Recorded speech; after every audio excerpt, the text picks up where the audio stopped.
Hello and welcome into another episode of Locked On Wolves. Today on the show, we're breaking down two more potential draft options for the Timberwolves. We're going to talk about Johnny Furphy of Kansas. We're also going to talk about Tyler Kolek of Marquette. It's all coming on the show. Welcome in.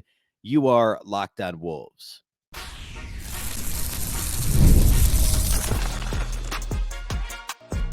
You are Locked On Timberwolves, your daily Minnesota Timberwolves podcast. Part of the Locked On Podcast Network.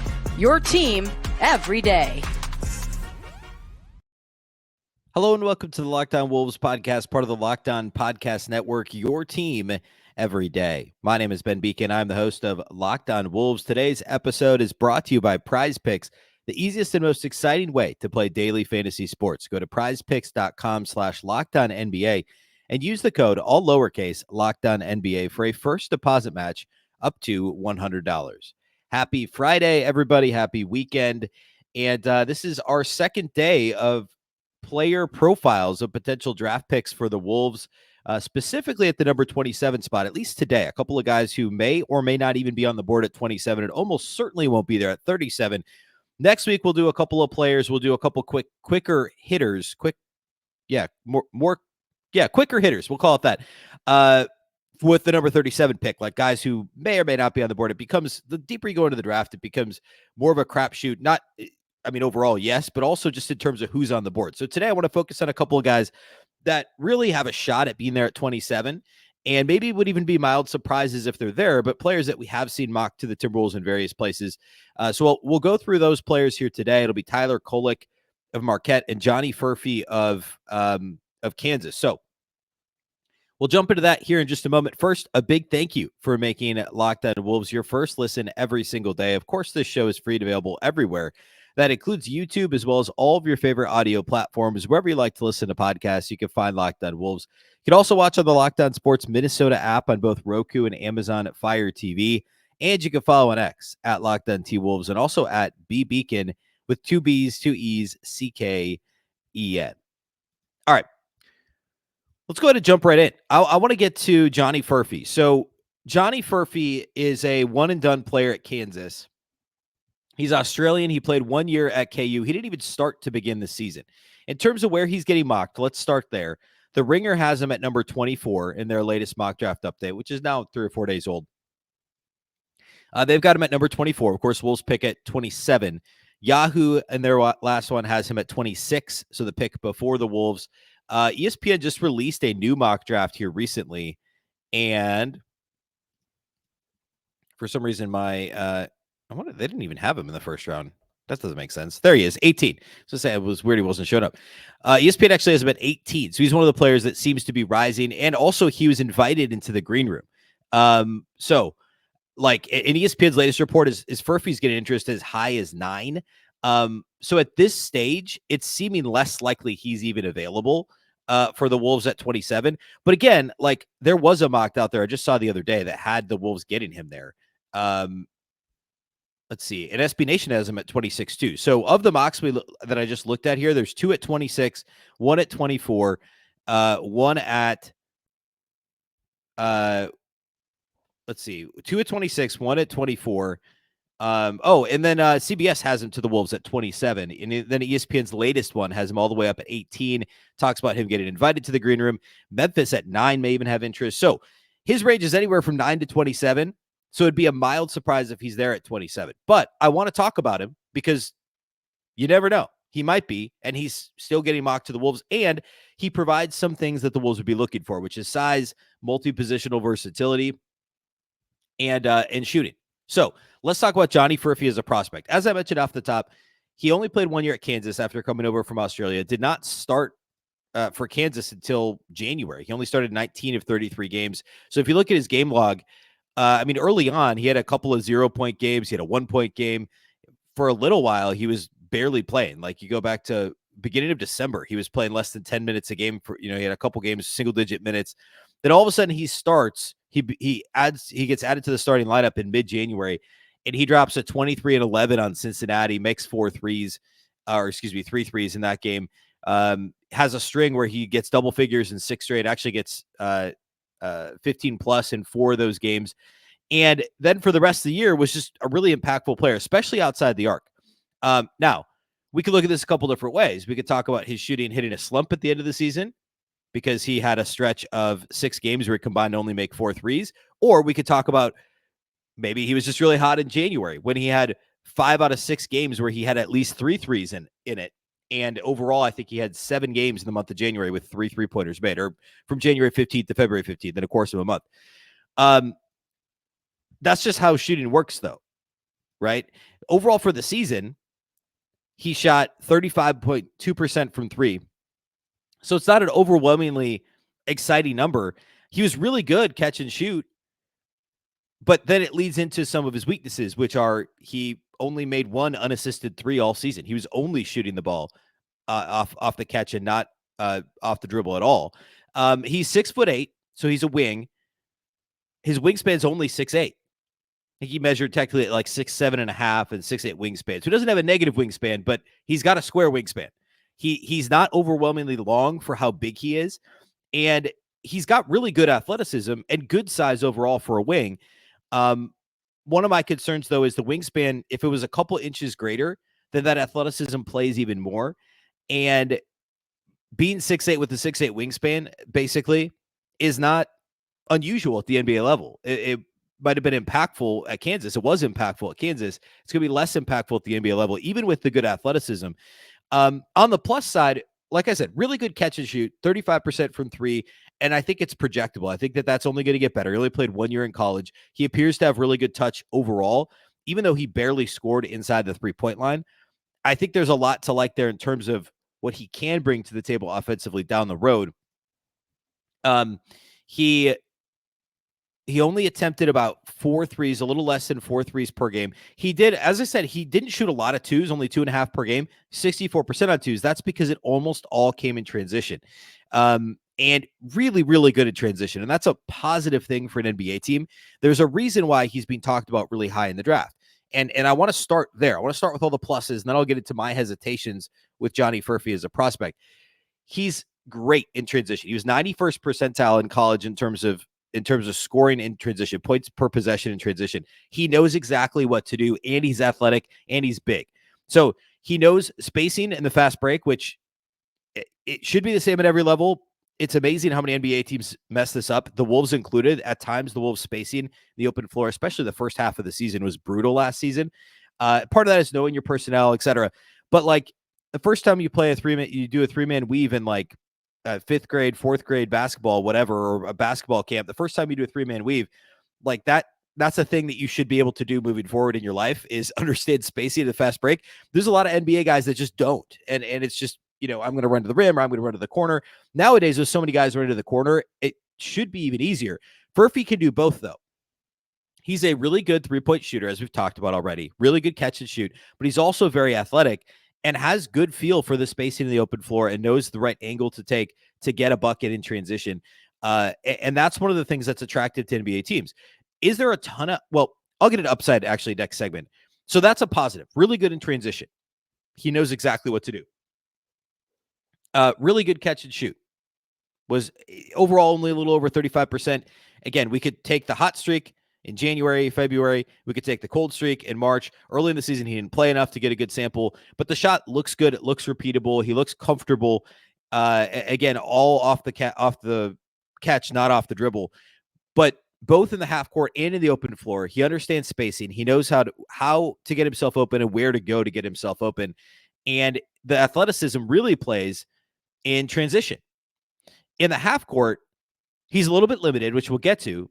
Say a little bit. He's a lot limited, and we'll get to that in a minute. But he's a really good cutter, too. And that goes back to the understanding of spacing and also timing in the open floor. That's the case in the half court, too. And he has really good feel for, like, hey, now I can cut baseline. And I can get myself a dunk. Now I can slip this screen and get to the rim and catch a lob. Or I'm going to cut through the paint and respot up, relocate into the opposite corner and get myself open.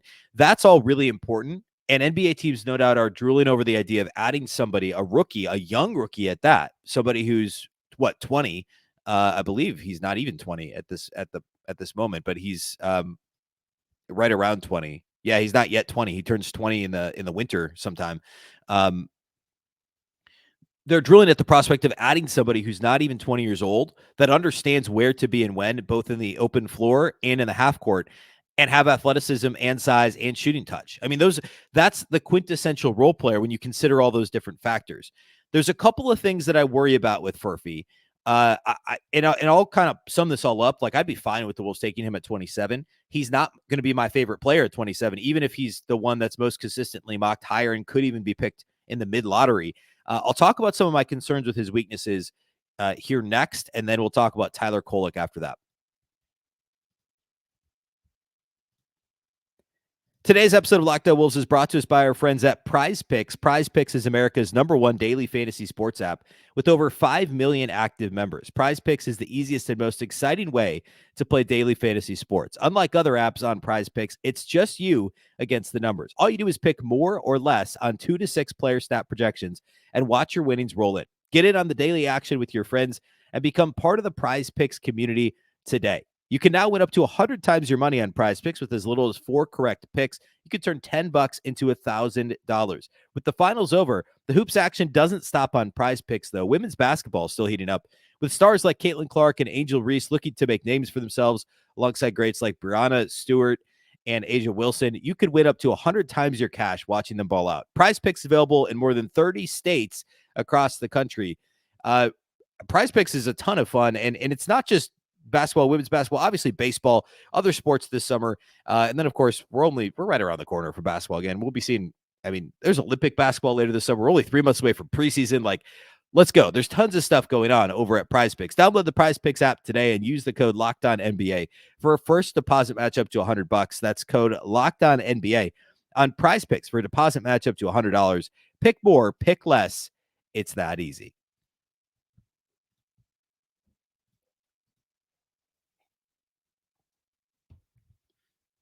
Do you watch Fox Sports or ESPN on your TV all day long? If so, no doubt you have to turn down the volume because of all the shouting. Instead, make the switch to Locked On Sports Today, a free 24/7 sports streaming channel programmed for you every day to bring you the biggest stories without all the screaming. Locked On Sports Today brings you can't-miss analysis, opinions, and news, streaming 24/7 on YouTube or the free Amazon Fire TV channels app, part of the Locked On Podcast Network, your team every day. All right, so let's talk a couple minutes here on Furphy's weaknesses. Then we'll transition into Tyler Kolek and Marquette. Talked about the strengths for Furphy, right? Good size, very good athleticism, solid catch and shoot, awesome understanding of timing and spacing in the open floor and in the half court, good cutter, etc. Knows what to do both with the ball in his hands and without the ball in his hands in the open floor and without the ball in his hands in the half court. But where he has not shown anything is with the ball in his hands in the half court is one area. He doesn't score off the dribble. I mentioned this earlier. He only had one unassisted 3 all season for Kansas this year. He doesn't get to the rim. Despite the fact he's very athletic, he doesn't look comfortable with the ball in his hands. And part of that could be, understanding timing and spacing without the ball in his hands is one thing, but with the ball in his hands, it adds a whole other layer. Anybody that's played basketball knows this. Now you're thinking about, and I get he's a D1 basketball player. He's not playing pick a ball at the Y, but like, having the ball in your hands adds a whole other element to it. And he just doesn't look comfortable doing it. He's very robotic with the ball in his hands. He doesn't use his athleticism. It's not like he has a first step at all to get past anybody and get to the rim. That could be something that develops, but there just doesn't seem to be an obvious feel or comfortability putting the basketball on the floor in the half court. So that's my primary concern, is how limited he is offensively. Now, you might be saying, well, did you just describe a 3-and-D guy? There's plenty of low usage guys, and couldn't the Wolves use a low usage guy that could knock down threes? Well, yeah. Problem is he's not an outstanding defender either. He's fine because he's relatively long. Again, not super long. He's basically got a square wingspan. He's a shade under 6'8" with a 6'8" wingspan. He's listed as 6'9" in some places. I think he measured without shoes at 6'7.5". So we'll call him 6'8" with a 6'8" wingspan. He's long enough and he's smart enough. Again, he understands timing and spacing without the ball in his hands. He does the same thing defensively. Like, if you watch what he did at Kansas, he generally knew where to be and when. He was pretty good stepping up as the low man. He good with verticality. But on the ball, he looked really slow-footed and kind of mechanical. Again, for being a really good athlete, maybe the best way to describe him defensively at this stage would be deliberate. And it's not always the worst thing because he's processing and he knows what to do. But it's like there's a disconnect between what he can do athletically and what his brain's telling him to do. I'm not saying that like he's simply not making the connection. It's like it's taking a half second longer to process, or it's strange because with the ball in his hands to the open floor, he's so fluid and he looks like such a good athlete and so comfortable, getting to the basket and dunking on guys and popping out to the three and knocking down threes over guys, like so comfortable. But with the ball in his hands to the half court or on the ball defensively, there's just no consistency. I think mechanical and deliberate are my two favorite words. Slow-footed is maybe a little bit harsh because he's a good athlete, but he there were a couple games this year where he got targeted frequently at Kansas because teams knew they could put him in actions and, he'd be a half step or a half second behind. So that concerns me a little bit. And he could immediately be, the Wolves can't afford to have a 6'8" guy who's a weak link defensively. If they're going to have a weak link, it's going to be a point guard. It's going to be Mike Conley. It's going to be, Jordan McLaughlin, somebody who's going to get targeted because of their size, which we'll get to in a second, is one of the reasons I wonder if they'll even look at a point guard in this draft, at least at 27. But they can't have a 3 or a 4 that's out there like a Furphy, who's probably more of a 3, unless you're playing him in a small ball lineup. And we'll talk about rebounding briefly too. I just don't see him as someone that the Wolves would be comfortable with defensively. Again, good team defender. And it goes back a little bit, like we talked about Baylor Shireman yesterday and on Thursday's show. And I have some of the same concerns there, but I think he's just more solid defensively. The upside maybe isn't as great with Shireman because he's not as athletic as Furphy, and he's also not as big. But I also think he's more like, I don't know. Maybe it's because I think Furphy should be better defensively, and I guess that leads into the whole point of NBA coaching and development is you can make him a better defender, and so that's why teams really like him. Is he does all of the above well, all the stuff that you can't. I don't want to say you can't teach it, but it's harder to teach. And if it's more instinctual, that's better. Spacing in the open floor, cutting in the half court, all the stuff off the ball, activity level, athleticism, good size. Like those are things that are harder to teach. You could teach someone defensive technique if they've already got the athleticism. I'm just not sure if that switch is there, if he can get down in a stance and truly be a lockdown defender. The Wolves may be intrigued by that upside though, because if they can teach it to him, like Nickeil Alexander-Walker has always been a good defender. He took it to another level the last, year plus. You could say the same thing about Ant, who's progressively gotten better because they've worked with him on like, hey, here's what you have to. But again, Furphy generally knows where to be and when. So it's really more of a getting into a stance defensively, being consistent, being solid with your footwork in your hands. There's a lot to like there. The last thing I'll say on Furphy is he's a good rebounder. Again, good athlete, not a great wingspan, but he's active on the glass as well, and the athleticism helps there. The rebound rates are all solid, given how little he played and how much he was on the perimeter. Little he played early in the season, really. His total rebound rate was just a shade under 12%, 16% on the defensive glass. The 7% on the offensive glass surprised me because, again, he was pretty much exclusively on the perimeter except for in transition. So you like the level of athleticism he provides and the level of activity he provides as well. So there's a lot to like here for Furphy. He's not my top pick at 27, and I would also be mildly surprised if he's there at 27. I certainly wouldn't trade up for him. But if Furphy's there at 27 and the Wolves take him, he's a pretty plug-and-play, at least as far as 19-year-olds go, NBA player, which is another reason why I don't, they're not probably psyched about a project. But the other thing is you roll into this year and you say, okay, we're going to, like for our 9th guy in the regular season, we're not going to ask this guy to play in the playoffs most likely. It's between a Furphy and a Leonard Miller and a Josh Minott. We're going to give these guys all a chance in preseason. And, one of them is the cream will rise to the top. I mean, one of these guys will prove that they deserve 10 minutes a game as a defender and a 3-point shooter and a whatever else activity guy. And they all have similar skill sets in that regard. Now, Leonard Miller obviously has way more ball skills with the ball in his hand, but there also could be other questions with Leonard Miller. Josh Minott's much more limited as a shooter, but the activity level, the rebounding, the defense is there. Furphy is probably somewhere in between in a lot of areas between those guys. So I see Furphy as an option at 27. Not my favorite pick at 27 because I have concerns about that connection defensively. And like, if you're going to only shoot threes on offense and dunk in transition, you got to play some defense. And I'm not sure he's ready yet to do that, especially for a team that went to the conference finals and won 56 games last year. So I like Furphy. I don't love Furphy. We'll talk more about him next week when I do my final big board for the Wolves at 27 and 37.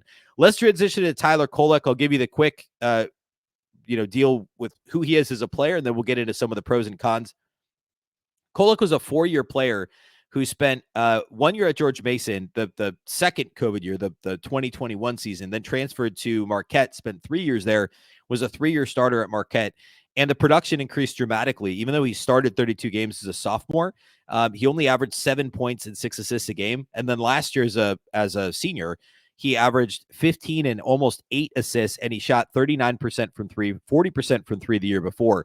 So he's a guy who's dramatically improved his three-point shot, is probably the biggest difference. He's a little bit undersized. And when I say a little bit, he's only a little bigger than Jordan McLaughlin.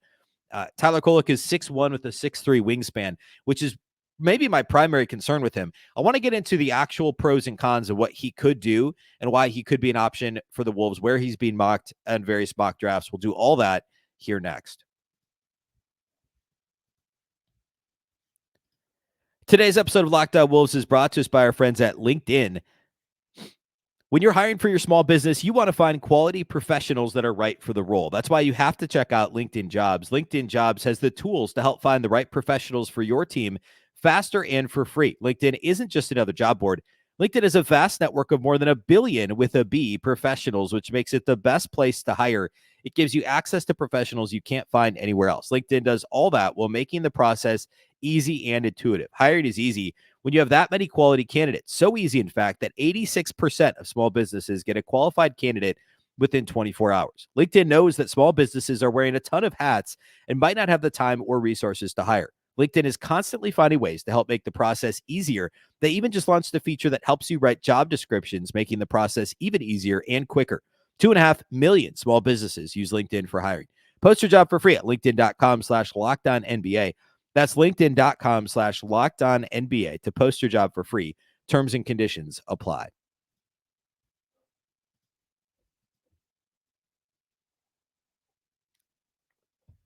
All right, let's talk Tyler Kolek. Again, he's a point guard, 6'1", 6'3" wingspan. For comparison's sake, Jordan McLaughlin is measured at the combine at 5'11" and a half, 6'4" wingspan. So a couple inches taller than J-Mac, but a shorter wingspan than J-Mac. We'll get back to that here in a minute. Overall, Kolek he's also a quick riser, and I guess I'll also give some context similar to Furphy, who we just talked about. There's a chance Kolek goes much earlier. Now, SB Nation did not have him in the first round of their last mock draft. They had him as a potential for the Suns at 22, and actually, since they did that mock, a lot of people are talking about Kolek to the Suns at 22. CBS had him to the Suns at 22. Ringer had him all the way up at 15 to Miami. Yahoo also had him at 22 to the Suns, as did ESPN. So that is seeming likely, and he's getting some workouts for teams in the mid to late teens in the draft. But again, like, a chance he slides because of the size thing. And he's a point guard who, the Wolves are, everybody's obsessed with the Wolves being obsessed with drafting a point guard. And I gave my take on Wednesday and a little bit on Thursday as to why I'm not sure I would exactly go there. I don't think the Wolves are going to desperately, and I'll close here in just a minute after we talk about Kolek more specifically. I don't think the Wolves are going to fall over themselves trying to get a point guard in this draft. So the deal with Kolek, he's a really good shooter. 69% effective field goal percentage at catch and shoot, which is, I think it was 96th percentile, if I'm not mistaken, in college in terms of catch and shoot on threes. 39% from three. He was 40% last year. Now, his first year at Marquette, he was bad from three. He was 28%. But over his last 2 years, he was really good. Combined, he was shooting nearly 3.6 threes per game over the last 2 years, 39.3% from three. And again, catch and shoot was awesome. Now, he doesn't shoot well off the dribble. And that will matter in pick and roll in the NBA. Now, that obviously that could progress if he's that good catch and shoot. He's got really good touch in the paint. And I mean, he can shoot free throws. Like, there's no question that that's a mark that improved. He shoots 85% for the line this year, 82% for his college career. So I think he will improve off the dribble 3-point shooting, which is only going to matter when teams go under the screen against him. Now, he's got a really quick first step, and he's good getting to the rim. So if teams go under screens, I mean, that's what they'll do, because they'll try and give themselves more space to defend and force him to shoot off the dribble, which is, to me, going to be the biggest issue for him immediately. In college, he was 69th percentile as a pick and roll ball handler. And that was because he had such a quick first step, and teams would try and play over the screen because they knew he was a good shooter. And I don't know if it's just, I didn't watch enough of his games to know if teams just didn't realize he couldn't shoot as well off the dribble or just were so concerned about it or thought he wasn't quick enough to have a good first step. He does have a really quick first step. And if teams go over the screen against him, I think he'll get to the rim plenty and he'll make some floaters. He's crafty in the paint. He's not an overwhelming athlete by any means. And as we said, he's small. He's 6'1" with a 6'3" wingspan. So getting the shot off in the paint in the NBA, I think he'll be able to because he does have such good touch and he is crafty with the ball in his hands. But the limited athleticism, limited size, and I think teams will go under screens against him. I'm not sure he'll get to the rim that often, which is one of my concerns. Again, really good touch around the rim.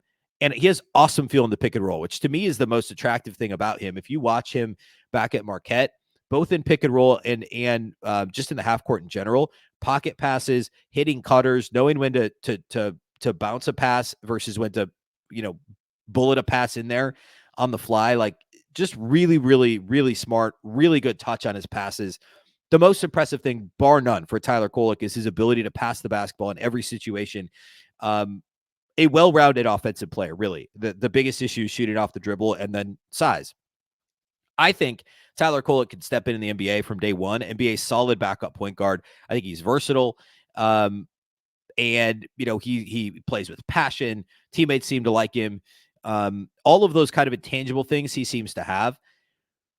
The off the dribble shooting and the size is going to be an issue. And I should say defensively, I think he's good defensively. But again, it's size. Like I think Jordan McLaughlin's a good defender too. But when he's on the floor, he's who opposing offense's target because of his lack of size and relative lack of athleticism. So that's my other concern with him. It's can he shoot off the dribble? And if teams are going under screens, he's going to have to. And then combined with that, he doesn't have the size or athleticism to consistently get his shot off. It's a lot like Jordan McLaughlin. And defensively, well, he's good. He's undersized. And that brings me full circle to the Jordan McLaughlin point.